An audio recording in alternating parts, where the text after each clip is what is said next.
이거 먹는다고 생기지는 않는다. 가렵거나 따갑고 타는 듯한 느낌의 자결감 같은 증상이 있으면 포스제만으로는 효과를 보기가 어려워요. 병원에 오세요. 오시면 알려드릴게요.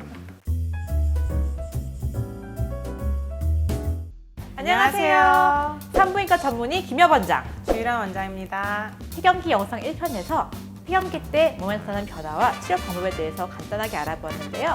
아직 못 보신 분들은 위에 링크를 참고해주세요. 이번 시간에는 호르몬 치료에 대해서 자세하게 알아보겠습니다. 호르몬 치료에 대한 오해부터 폐경 후 흔히 경험하는 성교통 해결 방법 등 유익한 내용으로 준비했으니까 영상 끝까지 시청해주세요.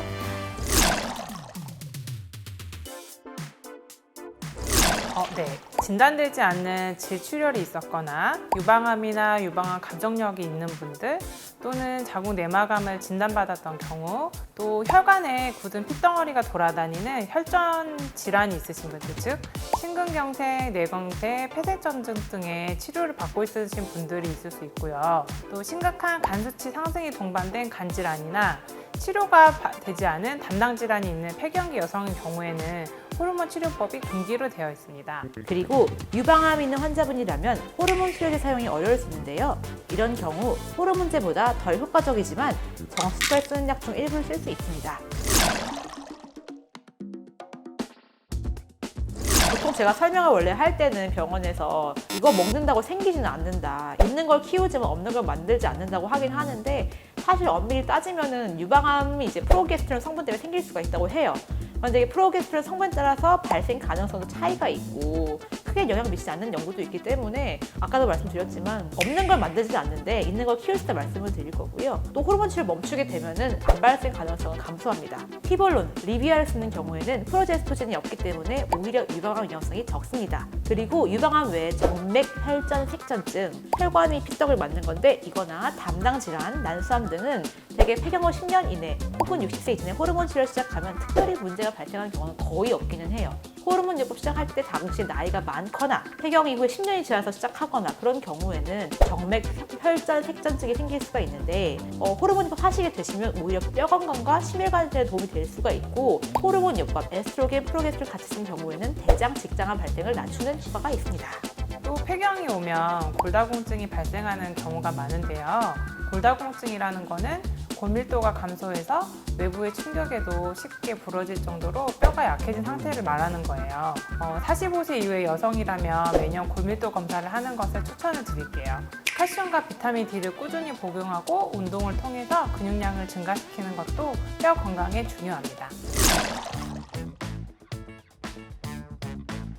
호르몬 요법은 특별히 치료 기간 제한을 둘 필요는 없긴 해요. 이제 가이드라인이 바뀌어서 검사만 잘하고 특별히 문제가 없으면은 해도 괜찮다라고 하긴 하거든요. 근데 이제 다들 걱정을 하시죠. 오래 먹으면 유방암 생기는 거 아니야? 걱정을 하시기는 하는데 그래서 끊는 사람도 꽤 많아요. 꽤 많은데 끊을 때 갑자기 끊는 게 좋느냐 아니면 천천히 줄이는 게 좋느냐 특별히 상관은 없대요. 어떻게 줄이건 간에 본인 반수 다시 증상이 생길 수 있어가지고 특별히 제한을 둘 필요는 없고 불편하시면 하는 게 나아요. 단 이해득실 잘 따져서 계속 검사를 받아가면서 문제가 없는지 확인하면서 하는 거죠. 그렇게 하시는 분들 꽤 계신 것 같아요. 제가 봤을 때 드시다가 불안해서 혼자 끊었는데 불편해서 다시 오시는 거죠. 안치나 아예 완전히 이제 다 사라져 그런 거는. 근데 시간이 참 좋아지긴 하니까 이게 또 그래서 어떤 분들은 끊고 사는 분들도 계시고 그냥 이제 계속 유지하는 분들도 계시고 그래서 좀 달라요. 병원에 오셔서 치료 시작하시기 전에 만나는 담당 의사한테 어떤 병을 앓고 있는지 자세히 말씀을 해주세요. 혈액 검사, 유방 촬영술, 골밀도 검사, 자궁 경부암 검사, 그리고 한국에서는 골반 초음파까지 기본적으로 시행한다는 것을 권장하고 있습니다.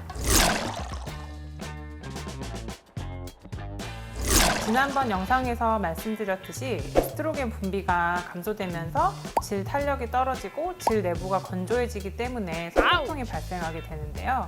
호르몬 요법을 할 수 없는 폐경기 여성들 중에서는 증상이 심하지 않으면 먼저 보습제를 사용해 볼 수 있어요. 시중에 다양한 제품이 나와 있기 때문에 본인에게 잘 맞는 것을 선택하면 되시고 매일매일 사용하셔도 괜찮고 불편함이 있을 때 사용하셔도 괜찮고요.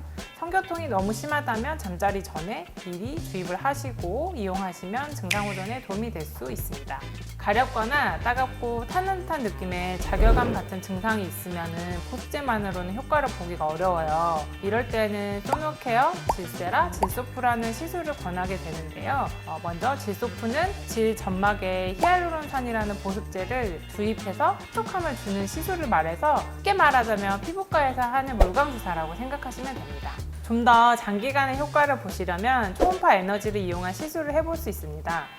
소노케어가 있을 수 있고 질세라를 할 수 있어요. 이 두 시술은 질벽에 초음파 에너지 자극을 줘서 콜라겐을 재생시키고 그로 인해 탄력이 생기게 되는데요. 질 위축증을 개선시키고 질 건조 및 요실금 증상 그리고 성감 회복에도 큰 도움이 될 수 있습니다.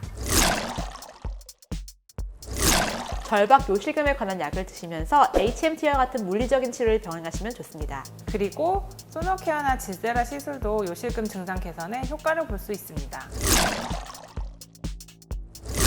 일시적으로 질출혈이 있을 수 있고 또 유방의 통증을 느끼시는 이 두 가지 증상을 가장 흔하게 호소하시긴 하세요. 그래서 뭔가 이제 다 알아요, 자기들이. 올해 이제 50년 살았잖아요, 다들. 이제 이거 뭔가 이상하다 다 아시죠, 즉각적으로. 호르몬 약을 장기간 복용을 하는데도 증상 개선이 없으면 그럴 때는 지난번 영상에서처럼 갑상선 질환이나 다른 2차성 고혈압 질환을 좀 의심해 볼 수 있어요.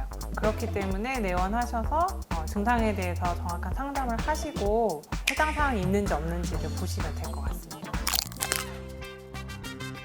불편하면 하고, 근데 검사는 해봐야죠. 왜냐면 정말 아까 설명드렸지만 폐경기 마지막 생리 근처에서 많이 그런 증상이 생기기 때문에 만일 생리가 규칙적인데 그런 증상이 있으면은 검사를 또 꼼꼼하게 해봐서 정말 맞다면 그걸 시작하는 게 맞습니다. 평균 수명이 늘어나서 이제는 폐경 후 여성의 건강관리가 더욱 중요해졌는데요. 통계청에서 발표한 한국 여성의 평균 기대 수명은 약 87세인데요. 폐경의 평균 나이가 50세임을 고려해보면은 약 37년 정도 폐경 이후의 삶을 살아가야 된다고 합니다. 그러면 전체 인생으로 생각해봤을 때는 약 40%가 넘는 기간이 되겠죠? 폐경으로 인해 발생하는 여러 변화에 대해서 잘 대처하고 건강한 삶을 유지하기 위해서 너무 걱정하지 마시고 산부인과 전문의를 찾아서 자신에게 가장 적합한 치료를 받으시길 권장합니다. 오늘 영상 시청해주셔서 감사합니다. 다음번에도 유익한 내용으로 찾아오겠습니다. 닥터애플 채널 구독, 좋아요, 알림 설정 부탁드려요. 안녕!